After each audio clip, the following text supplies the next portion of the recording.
Hi, it's Kyle Leon here. I wanted to make a short video for you today about the muscle building strategy of bulking then cutting, and also offer you some information that will help you if bulking then cutting is not the right strategy for you, but you're still looking to put on some muscle. Bulking is a strategy used to build muscle by putting our bodies into a large caloric surplus for a predetermined amount of time, basically bringing in more calories than our body burns off. And cutting refers to the time needed to lose the excess body fat. This strategy is based on sound logic because it is common knowledge that our bodies need to be in a caloric surplus to be able to build muscle, and many bodybuilders have used this strategy with a lot of success. The obvious problem, of course, is that when our bodies are in a large caloric surplus, we will experience fat gain as well. This is just an accepted fact with the bulking then cutting strategy. Unfortunately, recent research suggests that there are a lot of other problems that you're probably not aware of that are associated with this old school strategy.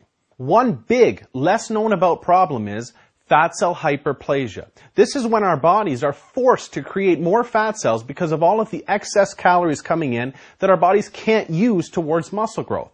And here's the thing, these fat cells never ever go away. So even when you do go through the cutting phase of this strategy and get down to a really low body fat percentage, these new fat cells will still be there.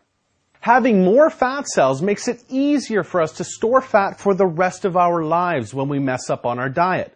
We really don't need to feel any more guilty on our cheat days, now do we? The take-home message is we can't force our bodies into building more muscle than it's physiologically able to build by just ramping up our calories. Doing so will most definitely backfire.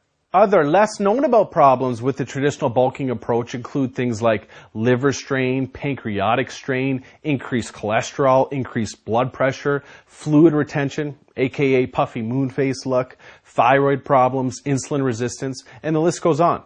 Long and short of it is, on top of the excess fat gain, the traditional bulking approach can make it much more difficult for us to have a nice, lean, healthy future, and these are things you should be aware of.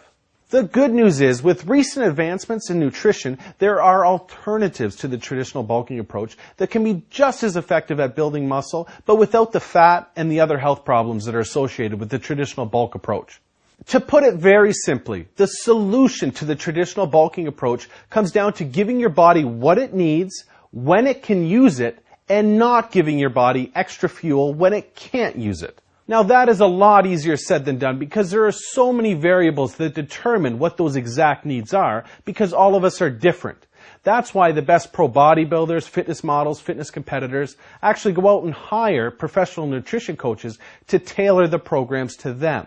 That being said, even though I don't know you or your body type, a valuable tip I can give you is to consume your daily caloric surplus in a 4-hour window surrounding your workout, okay? And do so only in the form of protein and carbohydrates, and that will actually have you on your way to building some lean muscle without fat. Now, for more detailed information on the solution to the traditional bulking approach, you can check out the free presentation in the link below if you'd like. But other than that, thank you very much for your time. I hope you learned something useful, and I'll talk to you soon.